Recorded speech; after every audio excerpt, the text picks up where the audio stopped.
I am not sure of the origin of these. Every country has their own version and name for them, so I'll leave you to fight it out in the comments below. Begin by stir frying a ton of carrots, onion and garlic in some olive oil. Make sure to switch arms between grating, you don't want to end up with a pump on only one arm. When the vegetables start to become caramelized, season with some white person seasoning and add in some tomato paste and dill.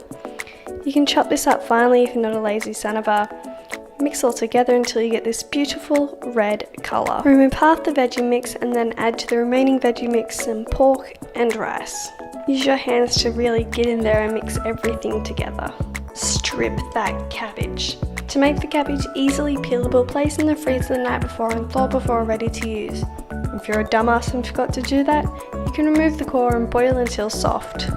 Cut out the core by making a V sort of shape. It's about as useless as me. Add filling to the center of the cabbage leaf, really stuff it in there. You want this to be one hearty meal. Fold the bottom of the cabbage leaf up, tuck in the sides and roll up like a little baby burrito. Same bowl again, because I ain't washing up more than I have to. Place down some cabbage leaves. Pack the cabbage rolls in, really stuff them in there. Add the remaining veggie mixture over the top. Put it down the side, get it everywhere.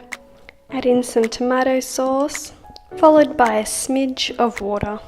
Simmer for an hour and a half. When cooked, remove and place onto a serving dish. Sprinkle with chopped dill because it makes it look pretty, and there you have it, an easy one-pot meal to keep you full and warm. Don't forget to like and subscribe because I upload new videos every Wednesday.